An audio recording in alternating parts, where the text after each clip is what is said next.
When I posted about my achievements on Instagram, my mom commented, "Stop bragging, nobody cares, your brother will be always our pride," but they cared when their $5,400 monthly bills stopped getting paid. Hey Reddit, buckle up because this story is a long one, but trust me, the ending makes it worth it. I've been sitting on this for a while now, but after everything that's gone down, I need to get it off my chest. I am 29 years old, and I've got a brother Jake who's 32. Growing up, our family dynamic was pretty much what you'd expect from every other story you've read on here about golden child syndrome. Jake was the chosen one, the athlete, the social butterfly, the kid who could do no wrong. Me? I was the quiet, nerdy kid who spent more time with books than people. From the time we were little, my parents made it crystal clear who their favorite was. Jake played varsity football and baseball, had a ton of friends, and dated the popular girls. I was in robotics club, debate team, and spent my Friday nights building computers or learning to code. Not exactly what my dad had in mind for his sons, you know. The favoritism wasn't even subtle, and Jake got a brand new truck for his 16th birthday, a shiny red with all the bells and whistles. I remember standing in the driveway watching him get handed the keys, and when I asked what I'd be getting, Dad just pointed to a rusty Honda Civic with 200,000 miles on it. "That'll teach you responsibility," he said, like somehow getting a piece of shit car was character building, while Jake's truck was a reward for existing. The college thing was even worse. When Jake wanted to go to college, they paid his full tuition at a prestigious private university, $45,000 a year, no questions asked.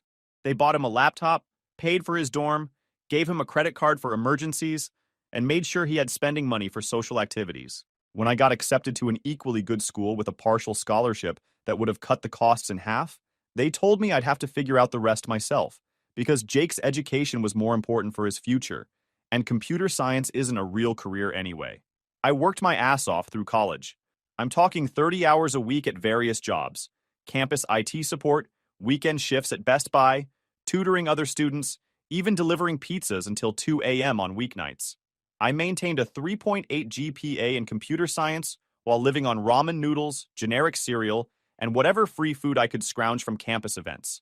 My dorm room looked like a monk's cell compared to most students' setups. Meanwhile, Jake was living it up at his fancy university. His Instagram was full of fraternity parties, spring break trips to Cancun, expensive dinners at trendy restaurants. Mom and Dad not only paid his tuition, but also sent him $800 a month for living expenses. When I'd mentioned struggling to afford textbooks or having to choose between gas money and groceries, Mom would just say something like, "Well, maybe you should have chosen a more practical major like your brother," or "This is good for you, it's building character." I remember one particularly rough semester when my laptop died right before finals.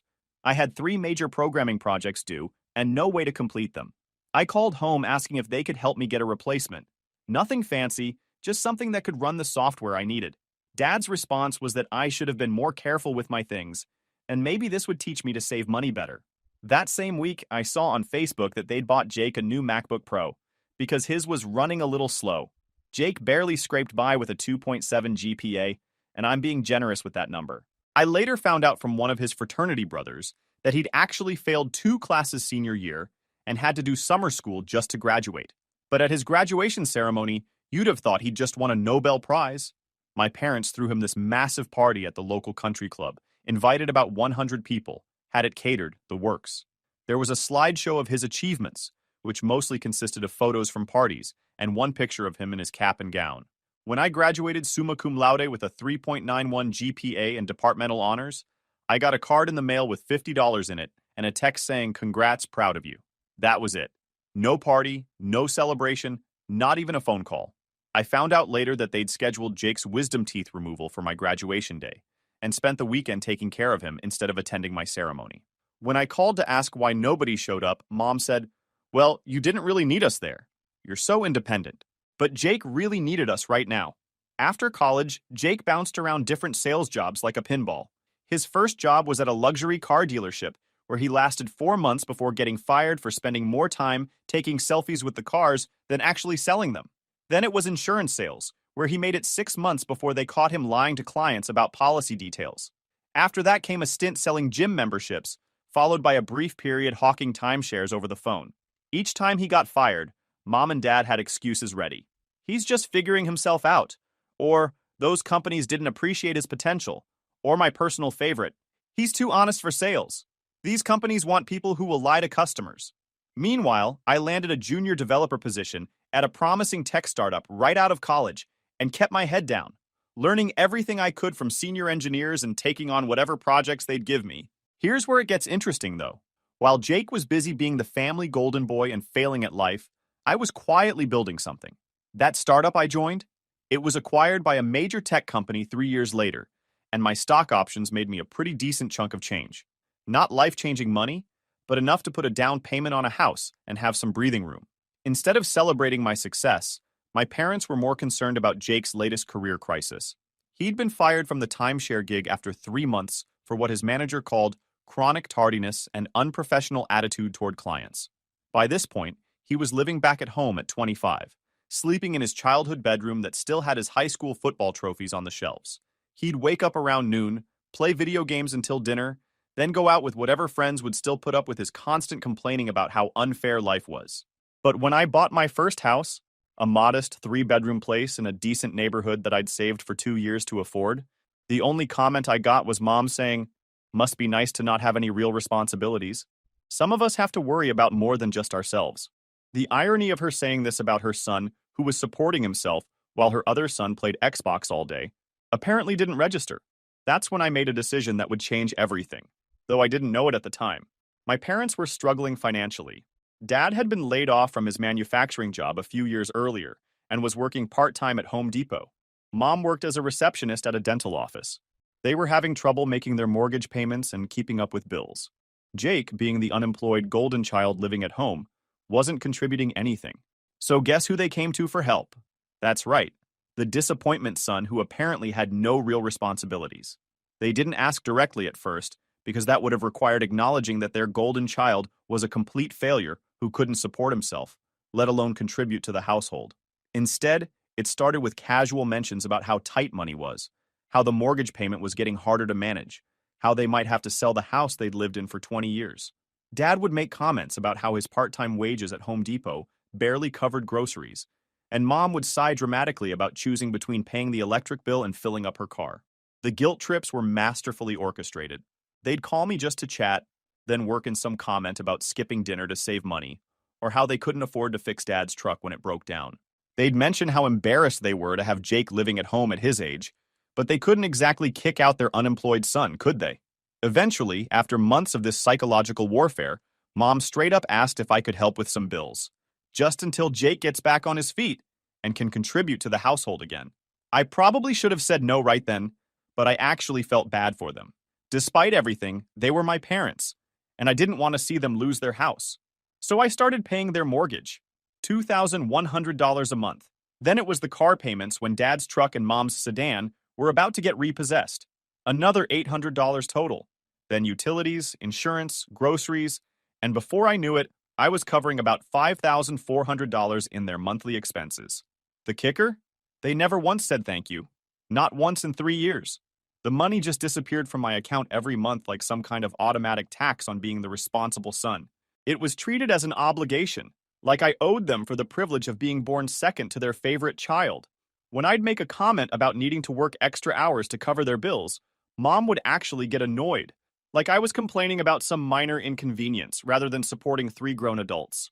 Meanwhile, Jake was still unemployed, still living at home rent-free, still being treated like a prince while I was basically funding their entire lifestyle. He'd sleep until noon, spend the afternoon playing Call of Duty, then go out at night to bars he couldn't afford, somehow always finding money for drinks and Uber rides home. When I asked Mom where he was getting spending money, she got defensive and said he was networking, and that going out was important for finding job opportunities. The worst part was family gatherings during this period. Jake would show up in new clothes, talking about some business idea he'd had, or some connection he'd made, while I'd be checking my phone to approve overtime shifts just to make sure I could cover everyone's bills that month. But in the family's eyes, Jake was still the successful one because he looked the part and talked a good game, while I was just the boring computer guy who worked too much. This went on for almost 3 years. 3 years of me working 60-hour weeks, taking on extra projects, and living way below my means so my family could maintain their standard of living while Jake played Call of Duty and applied to maybe 1 job a month. During this time, my career took off in ways I never could have imagined.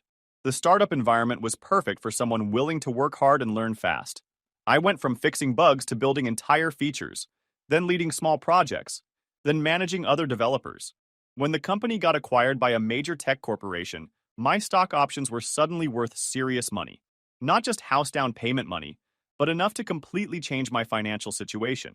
The acquiring company offered me a promotion to stay on as engineering manager, which came with a salary that was double what I'd been making.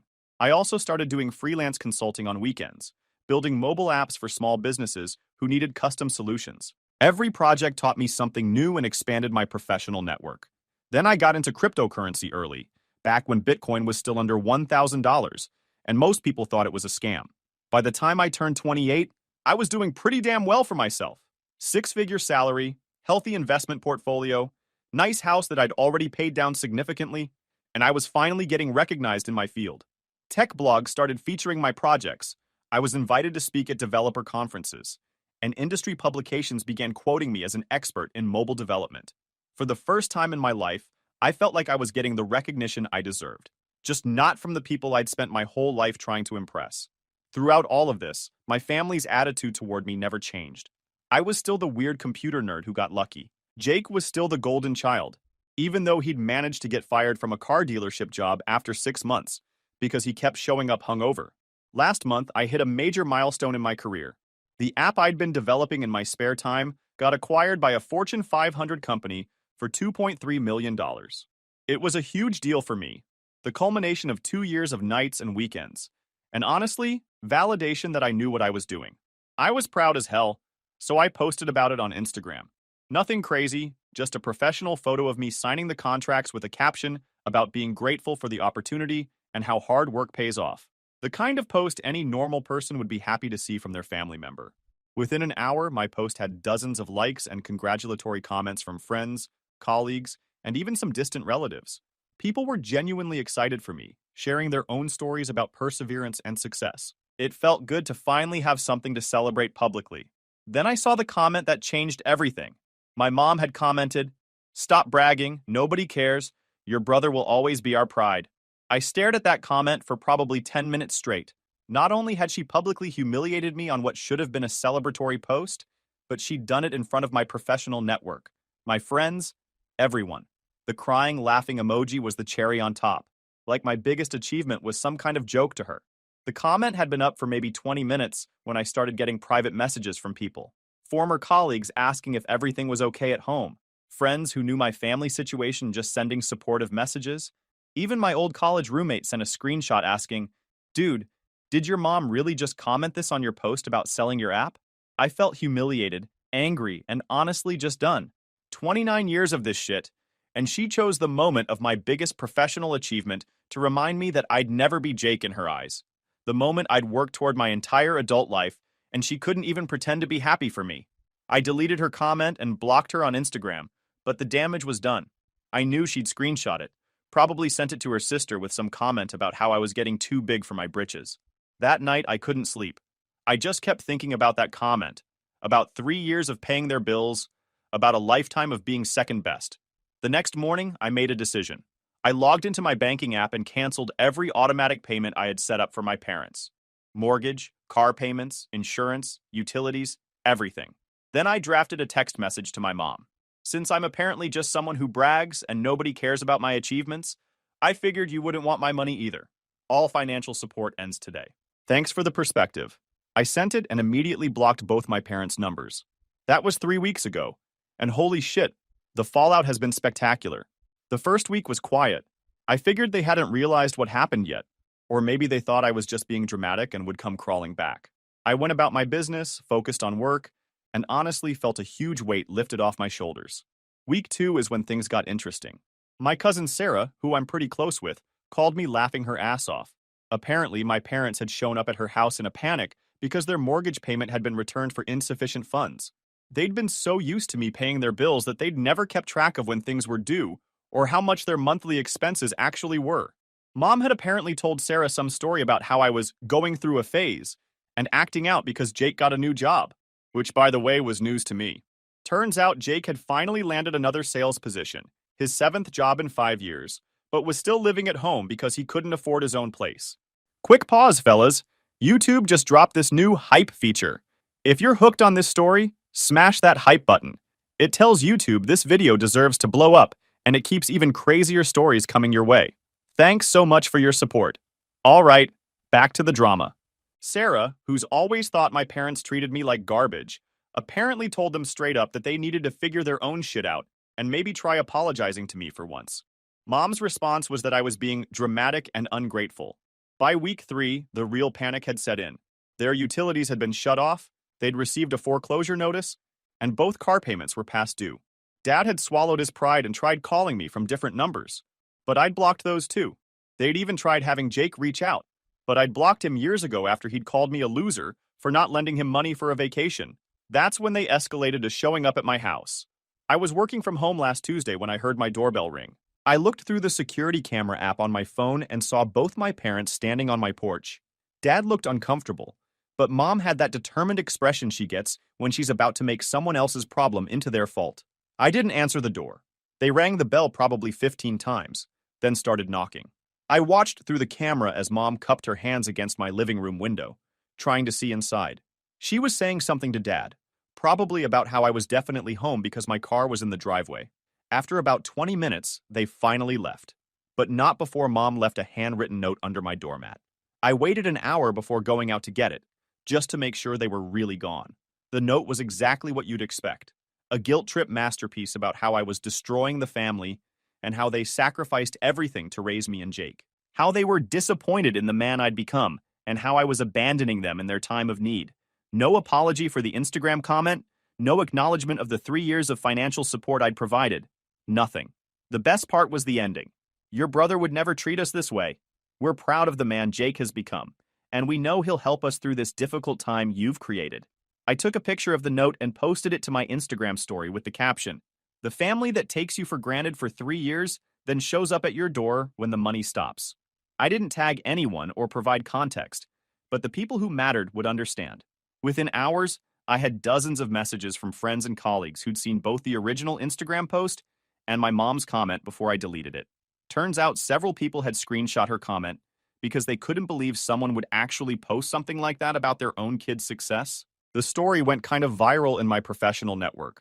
Not mainstream viral, but viral enough that it got shared around tech circles as an example of toxic family dynamics. Some senior developers I knew started sharing their own stories about family members who didn't support their careers or who only cared about them when they needed something. 2 days after the house visit, I got a call from Sarah again. This time she wasn't laughing. "Your parents are freaking out," she said. "They've been calling everyone in the family asking for money. Your mom tried to get me to give her your new address because she thinks you moved." "My address hasn't changed," I said. "I just don't answer the door when they show up." "Well, they're telling everyone you've cut them off completely and they might lose the house. Your Aunt Linda called me asking what happened, and when I told her about the Instagram comment, she couldn't believe it. That's when I learned that my extended family had been getting a very different version of events.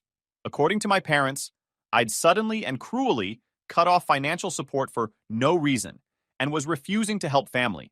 They'd conveniently left out the part about Mom's public humiliation and 3 years of taking my support for granted. Sarah had apparently set the record straight with a few family members, sharing screenshots of Mom's comment and explaining the real situation. The response was overwhelmingly supportive of me, which honestly felt pretty good. "Your Aunt Linda wants Jake's phone number," Sarah told me. "She said she's going to call him and ask why a 32-year-old man is living at home while his younger brother pays his parents' bills." I had to laugh at that. Aunt Linda has never been one to hold back her opinions. The next few days were apparently rough for my parents. Word had spread through the family about what actually happened, and suddenly they weren't getting the sympathy they expected. Aunt Linda had indeed called Jake and gave him an earful about being a grown man living off his brother's generosity. My grandma had called Mom and asked why she would post something so cruel about her own son's success. By Friday of that week, the financial reality had fully hit. They were facing foreclosure in 30 days, both cars were going to be repossessed, and they had no money for groceries. Jake's new job was commission only, and he hadn't sold anything yet, so he wasn't contributing to household expenses. That's when they pulled out their final card. They had Jake's new girlfriend reach out to me on Instagram. I'd never met this girl, but she sent me a long message about how she'd heard there was a misunderstanding in the family, and how Jake was really stressed about his parents' situation. She said Jake had told her, what a successful and generous person I was, and she was sure I didn't want to see my family become homeless over a simple miscommunication. The manipulation was so transparent, it was almost insulting. I screenshot the message and sent it to Sarah with the caption, "Seriously?" But here's where it gets really good. I decided it was time to share my side of the story with the family. I wrote a detailed email explaining everything: the 3 years of financial support, the complete lack of gratitude, Jake living at home unemployed while I funded their lifestyle, and finally, Mom's Instagram comment that was the last straw. I sent this email to every family member I could think of: aunts, uncles, cousins, grandparents, even some family friends who'd known us growing up. I included screenshots of Mom's original comment, the note she'd left at my house, and Jake's girlfriend's message trying to manipulate me into resuming financial support. The response was immediate and overwhelming. My phone started buzzing with text messages and calls from family members who had no idea what had been going on behind the scenes. Aunt Linda called me first. "I knew your parents had favorites, but I had no idea they'd been taking advantage of you like this," she said. "That Instagram comment made me sick to my stomach. What kind of mother does that to her own child?" My Uncle Dave, who's always been pretty straightforward, left me a voicemail. "Your parents should be ashamed of themselves. You don't owe them anything after the way they've treated you. If they lose the house, that's on them, not you." Even my grandmother, who usually tries to stay out of family drama, called to tell me she was proud of me for standing up for myself and that she was embarrassed by her daughter's behavior. The family consensus was pretty clear. I'd been more than generous. My parents had taken me for granted, and Mom's Instagram comment was inexcusable.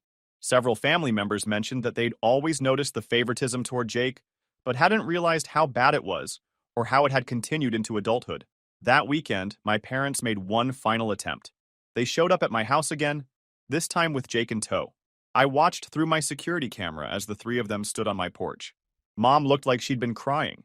Dad looked defeated, and Jake looked pissed off. They rang the bell and knocked for almost an hour. I could hear Mom shouting through the door, apologizing for the Instagram comment, and begging me to work this out as a family. Dad was saying something about how they'd learned their lesson and would do better. But Jake was the one that made me glad I didn't answer the door. I could hear him yelling about how I was destroying the family over a stupid comment and how I was selfish for cutting them off. At one point, he started pounding on the door and threatening to knock some sense into me if I didn't come out and stop being a baby.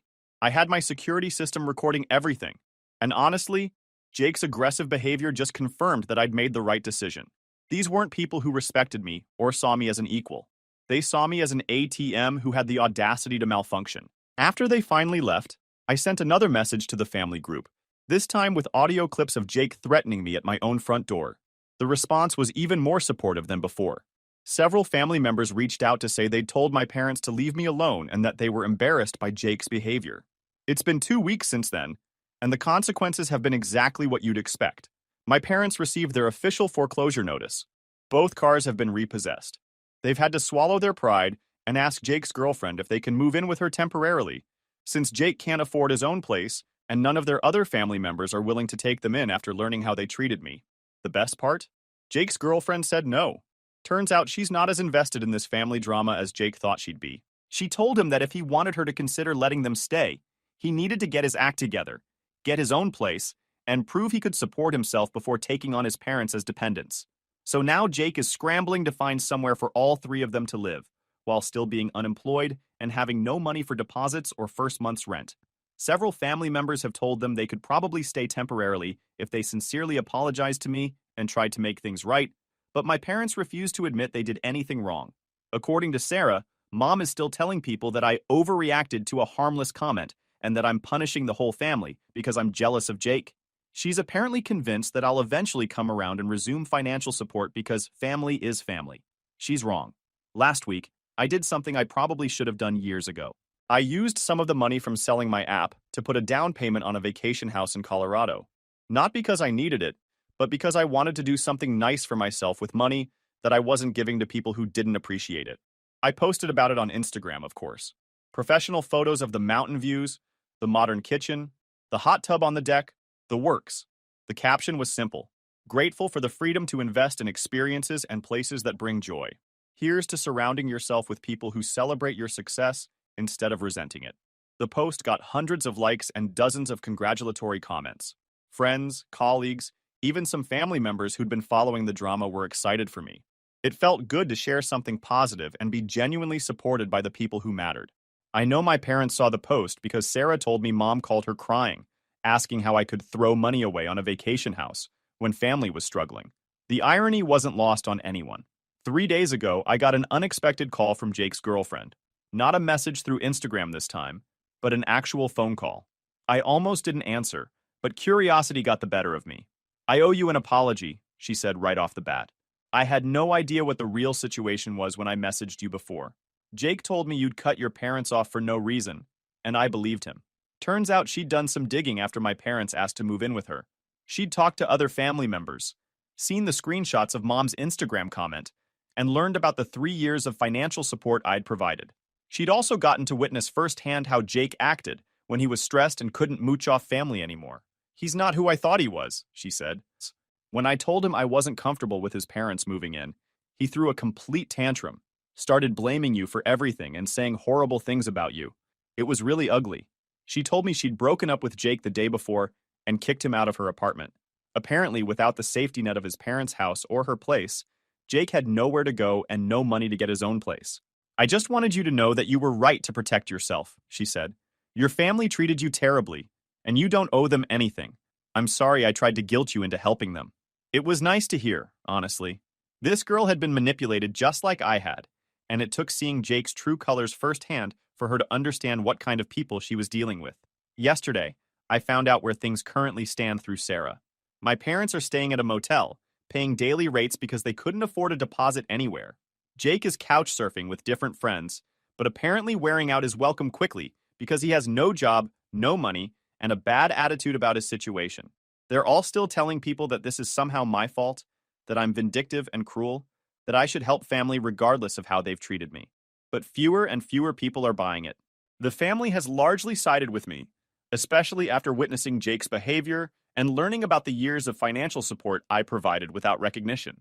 Sarah told me that my parents have started talking about bankruptcy and potentially moving into a low-income apartment somewhere. Jake is apparently considering moving back to our hometown where the cost of living is cheaper, though he'd have to find a job there first. None of this brings me any joy, honestly. I didn't want my parents to become homeless or for Jake to struggle. What I wanted was basic respect and appreciation for the sacrifices I'd made for them. What I got was public humiliation at the moment of my biggest achievement. But I've learned something important through all of this. You can't set yourself on fire to keep people warm who wouldn't piss on you if you were actually burning. For 3 years, I prioritized their comfort over my own financial security and goals.